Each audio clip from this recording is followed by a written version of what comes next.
자, 한번 따라합니다. 내 관점을 버리고 주님의 관점으로 바라보라. 이런 제목으로 좀 은혜를 나누겠습니다. 동남아시아가 있죠. 이 동남아시아는 건기와 우기가 있습니다. 건기와 우기. 그러니까 우리나라 겨울철이 이 동남아는 건기해요. 그러니까 여행을 갈 때에는 이 겨울에 가야 한다고 합니다. 여름철은 우기입니다.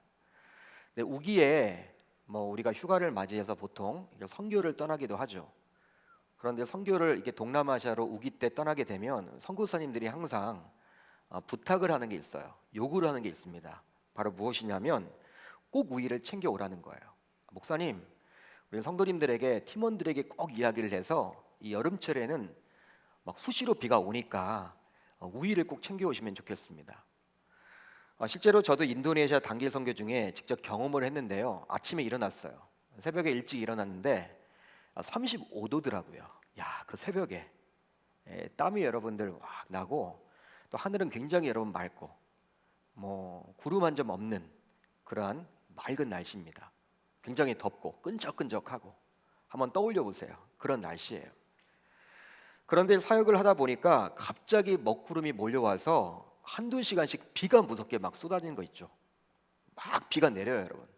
근데 보통 여러분 언제 맑은 날씨였나 그런 생각을 해볼 정도로 비가 여러분 막 쏟아져요. 그런데 어느 정도로 쏟아지냐면 우리나라 장마철에 장대비가 막 쏟아지듯이 그렇게 여러분 비가 쏟아집니다. 전 깜짝 놀랐어요. 한 2시간 비가 내리는데 야, 홍수 나는 거 아니야? 이렇게 있다가 고립되는 거 아니야? 이런 생각을 가졌어요. 선교사님이 목사님 지나갈 거라고, 잠시 후면 그칠 거라고, 기다려보라고. 선교사님 말씀이 맞더라고요.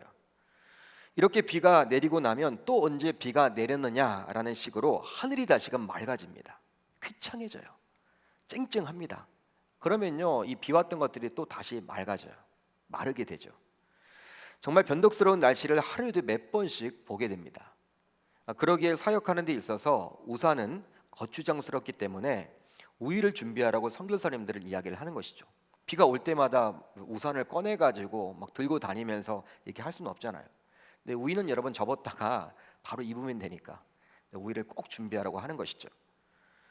이렇게 변덕스러운 날씨와도 같은 것이 바로 우리네 인생이라 할 수 있습니다. 우리 인생이 바로 그렇다라는 거예요. 그런데 오늘 우리가 살펴볼 마태복음 14장을 보게 되면요, 이런 변덕스러운 날씨와도 같은 사건이 연이어 등장을 합니다. 자, 오늘 본문 24절을 보면요, 이렇게 기록이 되어 있죠. 우리 한번 같이 읽어봅니다. 시작. 배가 이미 육지에서 소리나 떠나서 바람이 거스름으로 물결로 말미암아 고난을 당하더라. 고난을 당하더라. 예수님이 활동하던 당시, 지금으로부터 약 2000여 년 전의 배는 과연 어떠한 모습일까요? 한번 떠올려 보세요. 여러분, 그 당시 배가 좋아도 얼마나 좋겠습니까? 지금처럼 모터가 달린 배겠습니까? 여러분 어떻게 생각을 하세요? 그 당시 배가 여러분 어떤 모습일까요? 나무로 만들어진 작은 배일 거예요. 큰 배는 여러분 없을 거예요. 작은 배겠죠. 나무로 만들어진. 지금 우리가 접하게 되는 엔진이 달린 웅장한 배와는 차원이 달라요. 차원이 다릅니다. 그러게 바람으로 인해서 파도가 치는 상황 속에서 항해하고 있는 제자들은 생명의 위협을 받고 있는 형편이라 볼 수도 있겠죠.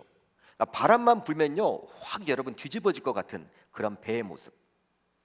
즉 풍랑을 만나 생사를 가늠할 수 없는 고난 속에 제자들은 현재 놓여져 있었습니다. 그런데요, 오늘 말씀을 보면서 우리가 놓쳐서는 안 되는 것이 있으니 바로 오늘 보면 앞에는 그 유명한 오병이어의 기적이 나온다라는 거예요. 여러분 어떤 사건이 기록되어 있다고요? 오늘 본문 앞에 오병이어의 사건이 기록되어 있습니다.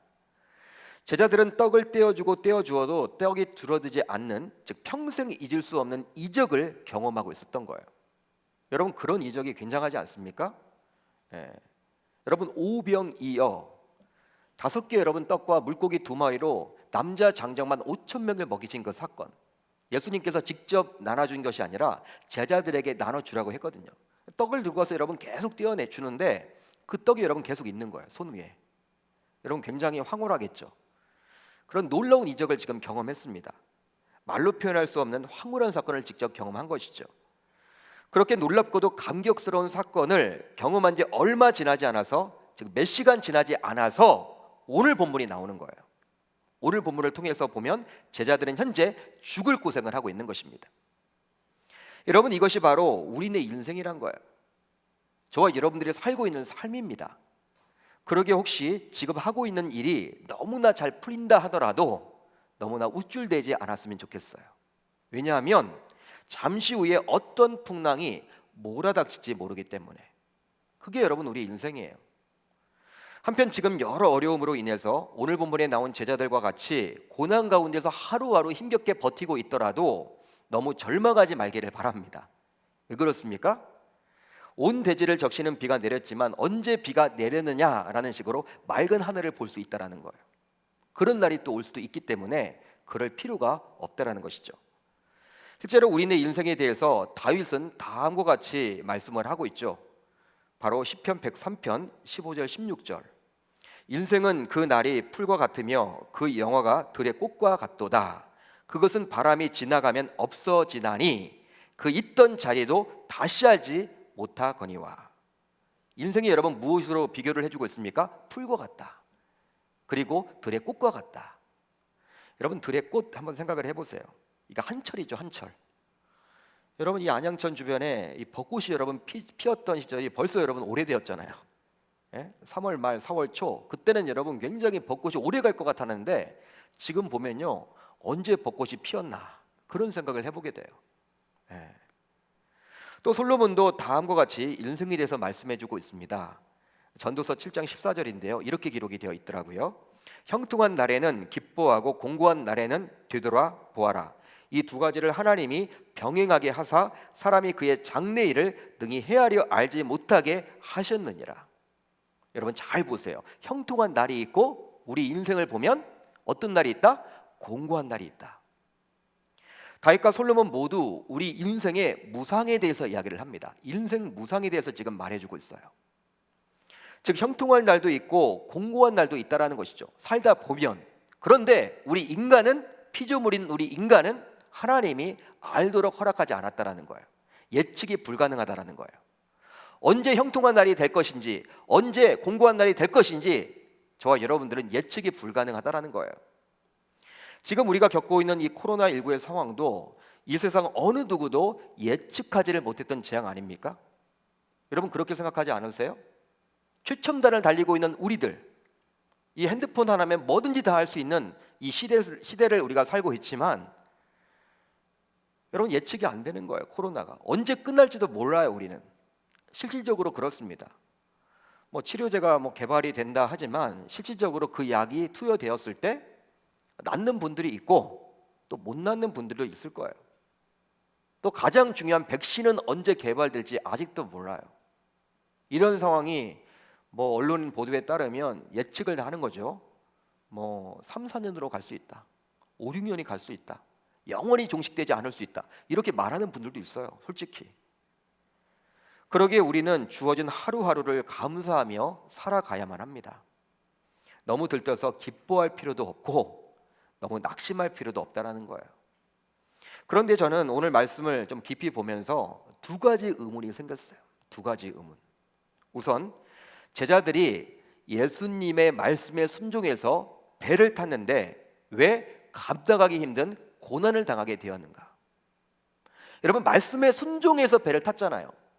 그런데 왜 고난을 당하게 되었는가? 실제로 오늘 보면 22절을 보면 이렇게 나와 있죠. 예수께서 즉시 제자들을 재촉하사 자기가 무리를 보내는 동안에 배를 타고 앞서 건너편으로 가게 하시고, 예수님께서 제자들을 재촉하사 배에 오르도록 한 행동은 오병이어 사건이 일어난 직후였습니다. 여러분 그 직후였어요. 오병이어 사건이 일어난 직후에 예수님께서 제자들을 재촉해서 배에 태웠어요. 몰아 넣었어요. 배 안으로. 당시 오병의 기적을 체험한 군중은 흥분에 휩싸여 있었겠죠. 얼마나 흥분했던지 그들은 예수님을 자신의 임금으로 삼으려 했어요. 임금, 왕으로 삼으려 했다라는 거예요. 너무나 좋은 나머지. 그러게 만약 예수님께서 제자들을 배에 타도록 재촉하지 않았다면 이런 흥분에 취한 군중들과 제자들은 섞여서 한바탕 축제를 벌였을 겁니다. 맞아 떨어진 것이죠. 그러니까 백성들, 이 무리들도 예수님을 통해서 오병의 사건을 이렇게 경험하게 되자, 야, 우리 왕 되면 좋겠다. 우리 임금 되면 우리 먹여 살릴 거 아니야? 이런 마음이 있는 것이고, 제자들은요, 특별히 예수님을 따르는 목적이 무엇이었습니까? 정치 지도자였잖아요, 예수님. 지금 로마의 핍박을 받고 있는데 이 로마에서 해방될 이 지도자로 예수님을 그리고 있었기 때문에 제자들은 따라다녔어요. 근데 그게 일치되고 있는 것이죠. 왕으로 삼으려 하는 것이죠. 그런데 예수님은 갑자기 태도를 돌변해서 제자들에게 짐을 싸도록 해서 배를 타고 건너편으로 건너가도록 재촉을 합니다. 이런 주님의 재촉을 듣고 제자들은 순종한 것뿐이에요. 순종한 것뿐입니다. 말씀에 순종한 것뿐입니다, 여러분. 주님의 말씀에 순종한 것뿐인데 결과적으로 어떤 일이 벌어져요? 오늘 우리가 본문을 통해서 알 수 있듯이 바로 감당하기 힘든 광풍을 만나게 된 거예요. 여러분, 말씀에 순종하며 살아가면 행복한 일이 벌어져야 할 텐데, 좋은 일만 일어나야 할 텐데, 해피엔딩으로 끝나야 할 텐데, 삶의 광풍이 몰아쳐서 생명의 지금 위협까지 느끼게 된 거예요. 아마도 제자들은 자신의 처지를 바라보면서 주님을 원망했겠죠. 야, 주님이 재촉만 하지 않았어도 내가 이 배 타는 거 아닌데, 이 배를 괜히 탔다. 배를 타가지고 굉장히 지금 죽겠구나. 왜 주님은 우리를 그렇게 사랑한다고 이야기를 하면서 왜 배로 이렇게 몰아넣은 것일까? 뭔가 이유가 있는 거 아니야? 아마도 여러분, 제자들은요, 화가 난 나머지 막 주님을 원망했을 거예요. 여러분, 이런 제자들이 겪게 된 상황은 2000년 전 제자들의 문제만이 아니라 오늘날에도 동일하게 저와 여러분들에게도 일어나곤 합니다. 우리 청년들에게도 일어나는 문제예요. 종종 간증하는 성도님들의 이야기를 듣게 되면 어떤 이야기를 듣게 됩니까? 우리 여러분, 간증 집회들 있죠? 교회에서 이렇게 간증자를 섭외해서 간증하도록 하잖아요. 그분들 이야기를 들어보면요, 예수 믿어서 사업장에 매출이 막 올라갔대요. 경기가 여러분 바닥인데 예수를 믿었더니 사업이 그렇게 잘 된대요. 또 예수를 믿었더니 자녀가 좋은 대학에 입학을 했대요. 공부를 지질이 못했는데 예수를 믿고 났더니 내 자녀가 좋은 대학에 갔대요. 또 예수 믿어서 암도 고침을 받았대요. 못 고치는 병이었는데 의사들이 여러분들 거의 이제 날짜만 잡아놓고 몇 달 산지 못한다고 했는데 말기 암이었는데 예수 믿었더니 회복되었대요. 등등등등. 즉 예수를 믿었더니 형통하게 되었고 예수를 믿었더니 축복을 받았다라는 것입니다. 그런 간증을 우리 많이 듣죠. 물론 교회에서 간증자를 세울 때에는 이런 스토리가 있는 간증자를 대부분 세우기 때문에 간증을 들을 때마다 우리는 많은 도전을 받기도 하고 많은 은혜를 받기도 하는 것도 사실이에요. 야, 나도 그렇게 한번 해봐야지. 그러나 그 간증을 여러분 듣고 있으면요, 은혜도 받고 도전도 받지만 한편으로는 씁쓸한 마음도 가는 성도들도 있다라는 거예요. 왜 그렇습니까? 나도 열심히 하는데, 나도 말씀대로 살려고 몸부림치며 살아가고 있는데 왜 나는 점점 사업이 어려워지는 것이고 내 자녀와의 그런 갈등은 더욱더 심해지는 것이고 내 자녀는 취직도 안 되는 것이고 그리고 자녀들이 굉장히 힘들게 하고 병은 점점 이렇게 깊어져만 가는 것일까? 병세가 악화되어서 병원에 가기가 왜 이렇게 두려운 것일까? 오히려 그런 간증을 들을 때마다 마음이 더욱더 답답해지기도 하는 것도 사실입니다. 실질적으로 그래요. 실제로 예수님을 믿으면 이 땅에서도 복을 받고 형통하게 된다라고 목사님들은 설교를 하잖아요, 여러분. 그런 설교를 합니다, 여러분. 성도님들이 아멘 하세요. 너무 좋아해요. 그런데 현실에서 일어나는 일을 보게 되면 꼭 그렇지 않은 경우가 있더라는 거예요. 예수를 제대로 믿으려고 했는데 더 힘들어져, 막 사업이 어려워져, 또 관계가 깨져, 내 자녀에 문제가 생겨. 예수 믿기 전에는 굉장히 여러분 행복하게 살았는데 예수 믿고 난 다음에는 뭔가 다 뒤집어져 가지고 더 힘들어졌어. 살다 보면 주님의 말씀에 순종했더니 풍랑을 만난 제자들처럼 주님의 말씀에 순종했다가 오히려 손해를 보고 어려움을 겪는 경우들도 있더라는 것이죠. 그게 여러분 우리의 삶이에요, 솔직히.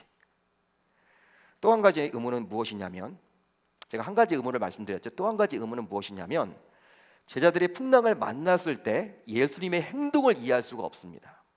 이 말씀을 보게 되면, 오늘 말씀을 보게 되면, 여러분 오늘 보면 25절을 보면 이렇게 나와 있어요. 우리 한번 같이 읽어봅니다. 25절 시작. 밤 사경에 예수께서 바다 위로 걸어서 제자들에게 오시니. 밤 사경이라고 여러분 기록을 해줍니다, 성경은. 예수님은 밤 사경이 되어서야 제자들에게 오셨다라고 성경은 기록해주고 있습니다. 굳이 정확한 시간대를 기록해주지 않아도 좋을 텐데 기록해주고 있다라는 거예요. 왜 기록해주고 있을까요? 뭔가 할 말이 있는 것이죠. 우리 주님께서 그 시간이 중요하다라는 거예요. 성경은 예수님이 풍랑 속에서 고통을 당하고 있는 제자들을 찾아오신 정확한 시간대를 지금 말해주고 있는데 그 시간대가 무엇입니까? 바로 밤 사경이에요. 여러분, 예수님께서 만약 실수로 제자들을 공경에 빠뜨렸다면 예수님은 재빨리 그들을 구해주기 위해서라도 제자들을 찾아와야만 했겠죠.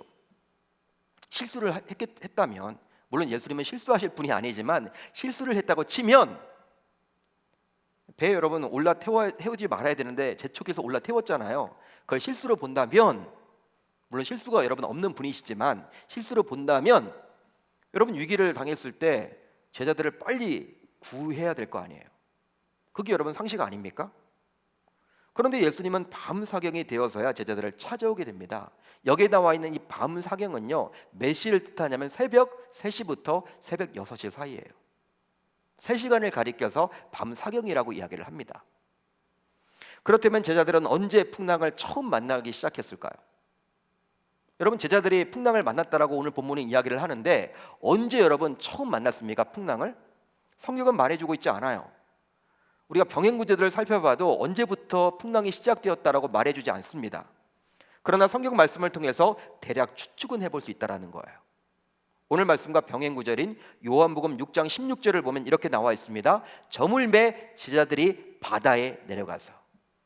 여기에 나와 있는 저물매는 뭐가 저물었다라는 것입니까? 해가 저물었다라는 것이죠. 따라서 제자들은 해가 질 무렵에 배에 올라탔고 풍랑은 아마도 추측이에요, 여러분. 대략 오후 9시 이후에 갑작스럽게 시작되지 않았을까 추측해 볼 수 있겠죠. 그러기에 만약에 밤 9시경에 풍랑이 시작되었다고 가정해 보면 제자들은 최소 6시간에서 최대 9시간 정도 지금 죽을 고생을 하고 있는 거예요. 이 풍랑으로 인해서. 밤 사경에 예수님이 찾아왔기 때문에 그 시간을 여러분 이렇게 더하고 빼고 해보면, 따라서 제자들은 해가 질 무렵에 배에 올라탔고 풍랑은 아마도 대략 밤 9시라고 제가 말씀드렸기 때문에 여러분 감당하기 힘든 고통 속에 있었음을 알 수 있습니다. 그 제자들은 그 시간은 결코 짧지 않다고 볼 수 있겠죠. 짧은 시간이 결코 아니에요. 풍랑으로 인해서 배가 요동치고 배 안으로 물이 들어오면서 이제 점점 배가 가라앉고 있는 형편이었기에 제자들은 얼마나 두려움이 컸는지 몰라요. 여러분들이 지금 제자들이 되어셔야 돼요. 제자들이 한번 되어보세요. 여러분 제자로서 얼마나 힘들겠습니까? 배 타고 있는데 갑자기 바람이 불면서 막 물이 여러분 막 배 안에 그윽한 거예요. 이제 여러분 언제 가라앉지 몰라. 답이 안 보여. 그런 상황을 여러분 떠올려 보세요. 여러분들이 탄 배가 그렇다. 이런 고난의 시간을 무려 6시간에서 9시간 정도 가졌기 때문에 아마도 다들 기진맥진한 상태예요. 두려움이 가득 찬 상태라고 볼 수 있겠죠. 제가 예전에 인도네시아로 단기 선교를 갔다 왔는데 선교사님이 제가 이렇게 한국에 있을 때는 선교사님과 여러분 이렇게 막 깊이 교제를 해본 적이 없어요. 누구를 통해서 이렇게 가게 되었기 때문에 선교 여러분 이렇게 어떤 계획을 가지고 이렇게 할 것인지를 제가 잘 받지 못했어. 담당 목사인데도 불구하고 선교팀을 끌고 갔는데 갑자기 선교사님이 정글에 들어가야 한대. 정글에 들어가서 하룻밤을 자야 된대.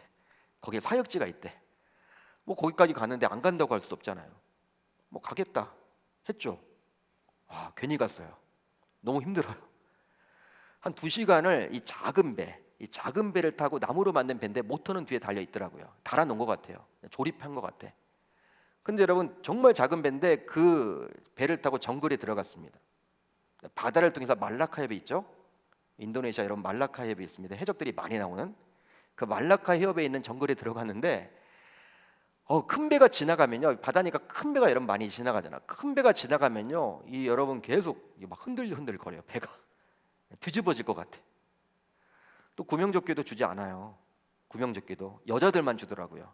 남자들은 죽으라는 말이지 몇 개 없다고 하면서 전혀 여러분 당황스럽더라고요. 그런 괜히 왔다.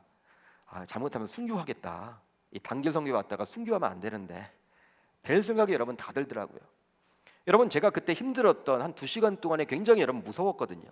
그 마음을 가지고 오늘 말씀을 보니까 좀 이해가 돼요. 제자들이 그런 상황이었겠구나. 그러게 제자들을 사랑하는 주님이라면 이런 제자들의 형편을 모를 리가 없는 상황이기에 좀 더 빨리 제자들을 찾아와야만 하는 것 아닐까요? 여러분 그렇게 생각하지 않습니까? 주님이 여러분 사랑하시잖아요. 제자들이 지금 위기에 닥쳤기 때문에 빨리 여러분 구해줘야 하지 않을까요? 그런데 심지어 오늘 본문과 병행 구절인 마가복음 6장을 보게 되면요, 우리의 이성으로 이해할 수 없는 예수님의 모습이 나옵니다. 마가복음 6장 47절 48절을 같이 봅니다. 시작. 저물매 배는 바다 가운데 있고 예수께서는 홀로 물에 계시다가 바람이 거스름으로 제자들이 힘겹게 노젓는 것을 보시고 밤 사경쯤에 바다 위로 걸어서 그들에게 오사 지나가려고 하시매. 예수님은 제자들이 풍랑을 만나서 힘겹게 노젓는 것을 직접 보셨어요. 여러분 분명히 나와 있죠. 제자들이 힘겹게 노젓는 것을 보시고 노를 젓는 것을 봤다라는 거예요. 누가 봤습니까? 예수님. 예수님은 제자들이 풍랑을 만나서 힘겹게 노젓는 것을 보셨는데 초능력으로 보셨는지 아니면 기도하러 올라간 산에서 육안을 가지고 보셨는지는 몰라도 아무튼 보셨대요. 보셨어요.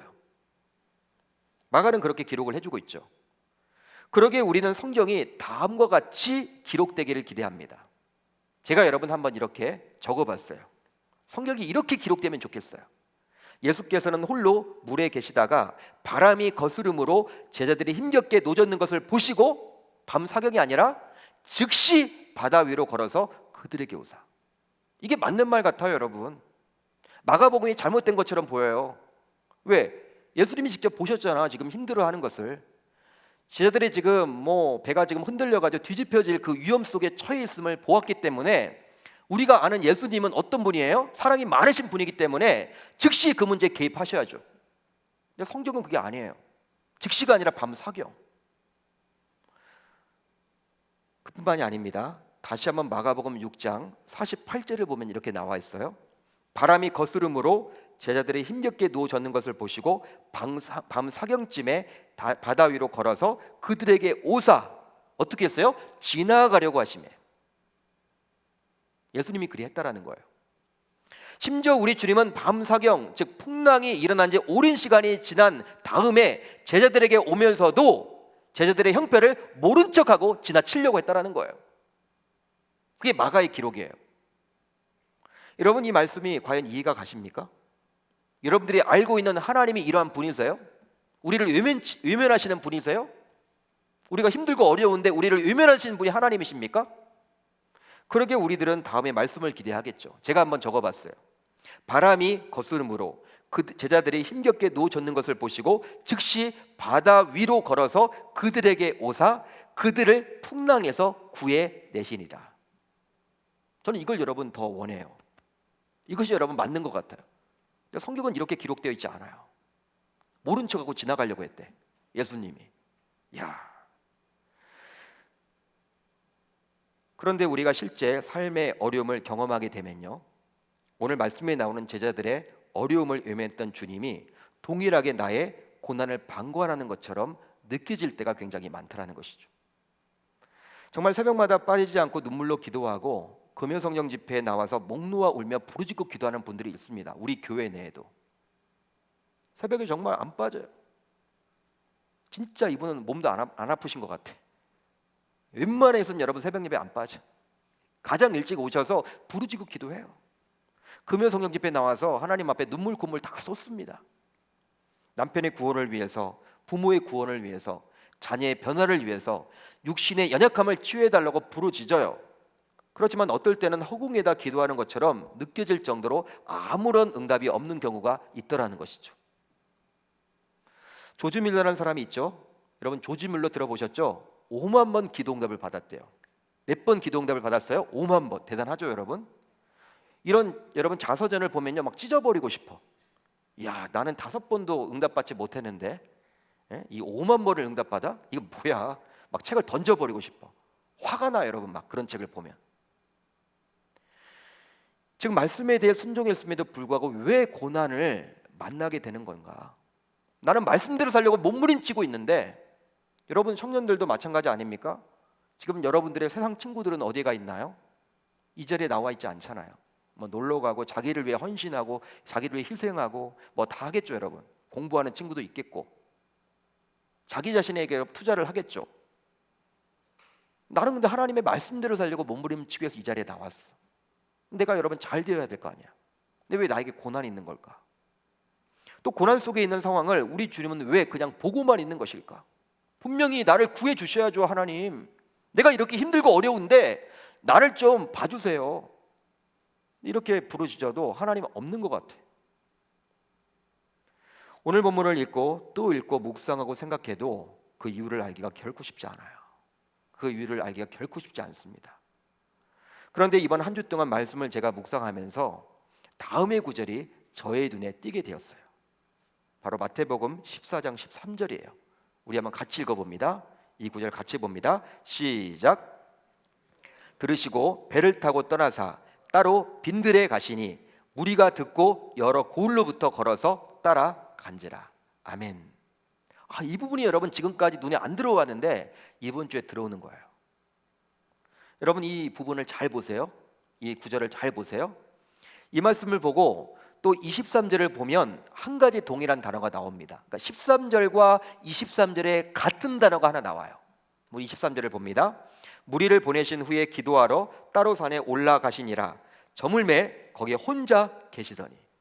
여러분 13절과 23절을 보시면요, 동일한 구절이 하나 나와요. 동일한 단어가 하나 나옵니까?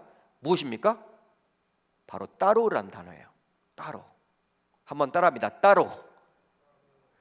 따로는 헬라어로 카트 이디안이란 뜻이에요. 카트 이디안, 이런 관용어입니다. 이것은 다른 사람들과 분리되어서 조용히 지내는 것을 말하는 거예요. 그러니까 다른 사람들과 분리되어서 조용히 지내는 거예요. 요즘에 코로나 상황 가운데 마치 자가격리를 하는 것처럼 홀로 있는 거예요.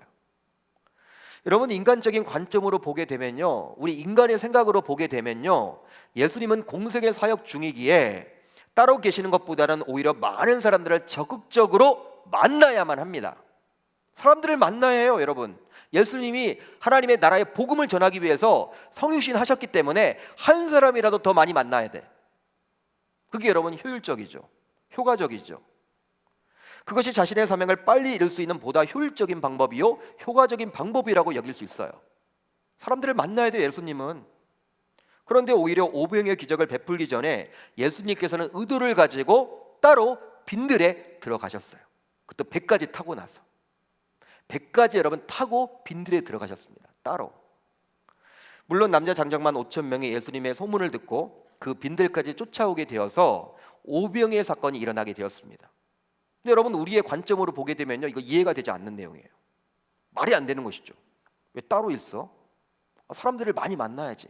기왕이면 많이 만나려면 도시로 가 있어야 되지. 이제 오병이어 사건 이후 약 2만 명이 넘는 많은 무리들은 예수님을 자신의 임금으로 삼으려 합니다. 쉽게 말하면 예수님의 기적을 맛보았던 무리들은 이제 예수님을 위해서 축제를 벌이려고 했던 것이죠. 페스티벌을 벌이려고 했던 거예요. 아마도 제자들도 이런 무리들의 분위기에 동조했겠죠. 제가 여러분 이야기를 드렸어요. 앞에서 이 제자들과 무리들의 생각이 같았다고. 왕이 되었으면 좋겠다. 현실적인 왕. 로마의 압제에서 자신들을 해방시켜줄 힘 있는 왕으로 예수의 이름이 무리들 사이에서 불려지게 되자 제자들도 들떠있게 되었습니다. 야, 이제 드디어 이 무리들이 예수님의 진면목을 알게 되었구나.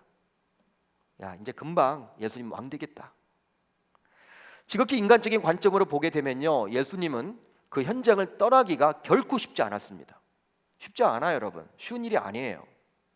왜냐하면 자신을 그렇게 원하는 무리들의 환호를 뒤로 하고 그 현장을 떠난다는 것은 결코 쉽지 않은 일이기 때문에 쉬운 일이 아니에요, 여러분. 여러분들을 좋아하는 사람들만 막 있는데 그 공동체를 여러분 떠날 수 있겠어요? 쉽지 않아요. 쉽지 않아요. 여러분 이단 같은 경우에 여러분 그렇게 잘해준대요. 그렇게 여러분 사랑을 베푼대요. 못 떠나게끔 하는 거죠. 일부러 그렇게 하는 거야, 그쪽은. 근데 여러분 예수님이 지금 2만 명의 여러분 그 무리들이 예수님 이름을 불러가면서 환호성을 치는데 그 여러분 현장을 예수님이 떠날 수 있을까요? 쉽지 않아요, 여러분. 그 문제는 그런데 역시 예수님은 제자들을 먼저 배에 태워 보내고 자신은 기도하러 따로 산에 오르게 됩니다. 쉽게 말하면 주님의 관점으로 보았을 때 제자들이 오병이어의 기적의 분위기에 취해서 무리들과 함께 있는 것보다 광풍 속에서, 풍랑 속에서 연답 맞는 것이 더 유익하다고 우리 주님은 봤던 것이죠. 여러분, 이것을 통해서 우리는 무엇을 생각해 볼 수 있을까요? 바로 주님의 관점과 나의 관점은 다를 수도 있다는 거예요. 주님의 관점과 나의 관점은 다를 수 있다는 거예요. 가정을 한번 해보겠습니다. 제가 여러분 이제 가정을 해볼 거예요. 가정법을 사용할 거예요. 여러분 잘 들으셔야 돼요. 만약에 12명의 제자들 가운데 10명의 제자들은 주님의 말씀에 순종해서 배를 타고 간 반면에, 이게 누구인지는 몰라도 2명의 제자들은요 예수님께 불순종했어. 안 가겠다고. 예수님이 재촉했는데 안 가겠다고 거부를 했어. 그렇게 칩시다. 그런 일이 있었다고 칩시다. 우리들의 관점으로 보게 되면 배를 타고 가지 않은, 즉 주님의 말씀에 불순종한 제자들이 더욱더 지혜롭게 여겨지죠. 왜 그렇습니까? 그들은 고난을 당하지 않았기 때문에. 오히려 주님의 말씀에 순종한 10명의 제자들이 미련한 자들이라고 여겨질 거예요. 왜? 그들은 고난을 당하고 있기 때문에. 이것이 바로 우리들의 관점이에요. 그렇습니다. 우리 인간은 지극히 눈에 보이는 것들 앞만을 바라보는 거예요. 여러분, 우리가 보는 것은요 미래를 내다보지 못해요. 그냥 앞에 보이는 이것만을 바라봐요. 이게 바로 우리들의 관점이란 것이죠. 그러나 주님의 관점은 좀 다릅니다. 주님의 말씀에 순종한 10명의 제자들은 광풍을 만나서 죽을 경험까지 했지만 결국 그들은 그것으로 인해서 풍랑을 잠잠케 하신 우리 주님의 능력을 경험하게 됐다라는 거예요. 반면에 불순종하여 배를 타지 않은 2명의 제자들은 굉장히 현명한 것처럼 보였지만 주님의 일하심과 주님의 능력을 전혀 경험하지 못했습니다. 오늘 본문을 보더라도 오병이어의 사건 이후에 주의 제자들은 주님의 말씀에 100% 순종해서 배를 탔기에 큰 고난을 만났지만 결과적으로 어떻게 됐어요? 풍랑을 잠잠케 하신 그리스도의 능력, 그리스도의 권능, 즉 살아계신 하나님의 아들의 일하심을 맛볼 수 있게 된 것이죠. 그들이 여러분 배를 타지 않았으면요, 순종하지 않았으면요, 우리가 보기엔 그것이 굉장히 행복하게 보여도 그게 아니라는 거예요. 우리 주님의 관점은 다르다라는 거예요. 오병이어 사건이 2만 명의 무리들에게 보여주신 이적이라면 풍랑 속에서 죽을 위기에 있었던 제자들을 구해주신 것은 제자들만을 향해 주님의 능력을 보여주신 것이라 볼 수 있습니다. 오병이어 사건이 여러분 이 무리들 2만 명의 무리들에게 주신 이야기라면 오늘 나와 있는 이 풍랑 사건은요 제자들에게 주신 사건이죠. 또 본문은 배를 타고 가다가 풍랑으로 인해 생명의 위협을 느끼게 된 제자들을 우리 주님은 외면하고 있다라고 오늘 성경은 이야기를 하죠. 특별히 마가복음을 보면 더 디테일하게 나와 있습니다. 제자들은 무려 최소 6시간에서 최대 9시간까지 고생했어요. 그냥 죽을 위기예요. 어떻게 주님은 이렇게 나몰라라 할까? 이런 의문을 우리가 갖게 되죠. 제가 여러분 의문이 든다고 말씀드렸습니다. 근데 여러분 이것이 바로 우리의 관점이에요. 우리들의 관점으로 보게 되면요, 우리가 어떤 위기를 만나게 되었을 때 주님께서는 그 즉시 그 위기에 개입하셔서 우리를 꺼내 주셔야 돼요. 이게 바로 우리들의 관점이에요. 따라서 오늘 본문은 우리들의 관점으로 보게 되면 말이 되지 않는 거예요. 이건 우리 주님이 아니다. 말이 되지 않는다. 어떻게 그렇게 보면서도 나몰라라 할 수 있어? 야, 다 죽어가는데? 그러나 주님의 관점은 달라요. 우리의 관점과 다르다라는 거예요. 여러분 잘 보세요. 제자들의 대부분은요 이 갈릴리 바닷가에서 잔뼈가 굵은 어부 출신들입니다. 즉 쉽게 말하면 나름대로 항해의 전문가를 할 수 있어요. 뱃사람들이에요. 뱃사람들. 이 바다 전문가예요. 따라서 처음에 먹구름이 몰려오면서 바람이 세차게 불기 시작했을 때 그들은 여러분 놀랐을까요? 그들이 과연 놀랐을까요? 그렇지 않았어요. 그렇지 않았겠죠. 아마도 전혀 놀라지 않았을 겁니다. 왜냐하면 자신들이 항해하면서 수없이 많이 경험을 받기 때문에. 물고기를 잡으면서 갑자기 날씨가 맑아졌다가도 갑자기 여러분 흐려서 비가 오거나 막 풍랑이 치는 것들을 굉장히 많이 경험을 해봤잖아요. 바다 사람이기 때문에. 이럴 때 풍랑이 일자마자 예수님이 와서 풍랑아 잠잠하라 하므로 풍랑을 잠잠케 했다면 제자들이 어떤 반응을 보였을까요? 감사하지도 않았겠죠. 예수님, 제가 하려고 했는데. 가만히 시간 지나면 없어지는 것 아닙니까? 저도 이 정도는 할 수 있어요. 결코 주님께 감사해하거나 주님의 능력을 높이 보지 않았을 거예요. 그러나 자신들이 모든 능력을 동원해보고 각종 기술을 적용해 보아도 풍랑이 멈출 기미가 없자, 해봤는데 안 돼, 없자 이제 제자들은 당황하게 되었고 두려움을 갖게 되었던 거예요. 그때가 바로 몇 시였습니까? 밤 사경이었던 것이죠. 밤 사경. 그러기에 주님은 그때까지 기다렸던 거예요. 밤 사경이 될 때까지 기다렸던 거예요. 이 제자들이 자신의 노하우를 다 포기할 때, 그때가 바로 밤 사경이었던 거예요. 고의적으로 우리 주님은 그때까지 인내했던 것이죠. 이제 때가 되어서 주님이 제자들을 찾아오게 되므로 제자들은 주님의 능력과 일하심을 감사할 수 있게 된 것입니다. 여러분, 우리네 신앙생활도 마찬가지예요. 우리의 삶도 마찬가지입니다. 우리의 기술과 노하우, 우리가 가진 조건 등을 총동원해도 해결할 수 없는 문제가 분명히 있어요. 여러분, 삶을 살면요, 내가 내 방식대로 다 해보려고 해도 안 되는 것들이 있잖아요. 두 손 두 발 다 들게 되는 때가 있잖아요. 그때가 바로 영적인 밤 사경인 거예요. 나에게도 여러분 영적인 밤 사경이 있다는 거예요. 이런 영적인 밤 사경까지 기다리는 것이 바로 우리 주님의 관점입니다. 우리 주님의 관점이죠. 그러게 주님의 관점은 분명히 우리의 관점, 아니 나의 관점과 다름을 알 수 있는 거예요.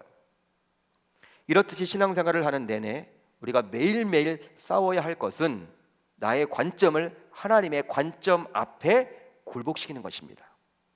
굴복시켜야 하는 거예요. 우리들은 하나님을 알고 믿는다고 하면서도 지속적으로 나의 관점에 맞추어서 신앙생활을 하려고만 하는 경우가 굉장히 많아요. 그러기에 하나님을 믿는다고 하면서도 순간순간 생기게 되는 두려움을 갖게 되죠. 여러분, 이거 하나님께 맡기면 다 될 텐데 그렇게 하질 못해. 왜? 내 관점으로 자꾸 바라보기 때문에. 내 관점으로 내 눈앞에서 펼쳐지는 것을 바라보기 때문에 여러분, 두려움이 떠나가지 않아요. 만약에 제자들이 끝까지 자신들의 관점으로 자신들에게 벌어진 그 고난을 바라보았다면 그들은 계속해서 두려움 속에서 살아가야만 했을 거예요. 그러나 그들이 자신들의 관점을 버리고 주님의 관점으로 바라보게 되었을 때 그들은 결국 두려움 대신에 하나님의 일하심과 능력을 체험하게 되었고, 오병이어의 기적 이후에도 고백하지 않았던 다음의 고백을 하게 되었습니다. 그 고백이 무엇이냐? 이게 33절이에요. 같이 한번 읽어봅니다. 시작. 배에 있는 사람들이 예수께 절하며 이르되 진실로 하나님의 아들이로소이다 하니라. 하나님의 아들이로소이다, 이런 고백을 했다라는 거예요. 제자들이 풍랑 속에서 어부로서의 모든 방법, 어부로서의 모든 노하우, 어부로서의 모든 지식, 어부로서의 모든 경험 등이 아무 쓸모가 없다라고 인정한, 즉 영적인 밤 사경을 체험하지 못했다면 예수님께 과연 하나님의 아들이라고 감히 고백할 수 있었을까요? 그러지 못했을 거예요. 실제로 오병이어 같은 대단한 사건을 제자들이 경험해 봤지만 그 오병이어 사건은 자신들의 전문 분야가 아니기에 주님께 무릎을 꿇지 못했다면 이 풍랑 사건은 제자들에게 있어 특별했던 거야. 달랐던 거야. 그러니까 여러분, 자신 있는 분야야. 이 항해는 어부로서. 여러분, 지금 이 부분이 깨진 거예요. 제자들에게. 너희들 힘으로 안 돼. 여러분, 오병이어 사건을 경험했잖아요. 제자들도 동일하게 무리들과 함께. 그때는 여러분 환호성만 했습니다. 왜? 자신은 여러분 못하는 거거든. 자신 없는 부분이거든. 이 먹이는 거는. 근데 자신이 여러분 잘할 수 있다라고 여겼던 이것조차도 주님 앞에서는 아무것도 아니구나. 내가 안다라는 이 지식만으로, 내 경험으로 안 되는 것이 있구나. 여러분, 이것을 깨닫는 밤 사경이 왔을 때 그 제자들은 이제 주님 앞에 무릎을 꿇게 될 수 있었던 것입니다. 사랑하는 성도 여러분, 우리의 형편이 어떠하든지, 그러기 때문에 어떠한 고난 속에 놓여 있든지 주님의 관점으로 바라보면 두려울 것이 없는 거예요. 나의 관점을 내려놓지 않고서는 이 땅에서 일어나는 수많은 일들을 우리는 결코 이해할 수가 없습니다. 특별히 주님의 일하심과 주님의 능력을 맛볼 수가 없게 되는 것이죠. 이 예배 자리에 나오신 우리 청년들과 온라인으로 가정에서 예배를 드리는 모든 분들, 자신의 관점을 버리고 오직 주님의 관점으로 모든 것을 바라보겠노라고 이 시간 결단하고 돌아갈 수 있기를 우리 주님의 이름으로 축복합니다. 하나님은요, 내 관점이 중요하지 않아요. 우리 주님의 관점에 나의 관점을 맞춰주기를 기대하시는 거예요. 여러분, 그렇기 때문에 그들을 따로 큰 어려움을 당하게끔 했어요. 혹시 저와 여러분들 어려움 속에 있더라도 두려워하지 마세요. 내 관점으로 바라보면 일희일비하기 때문에 두렵죠. 그렇지만 주님은 나를 사랑하십니다. 내가 주님의 아들, 딸이라면 주님이 책임져 주신다. 이런 마음을 가지고 하나님의 관점, 주님의 관점으로 이 세상을 바라볼 수 있기를 바랍니다. 그렇게 되면 여러분 두려움이 없어요. 그런 영안이 떠질 수 있는 저와 여러분들이 다 되시기를 우리 주님의 이름으로 축복합니다.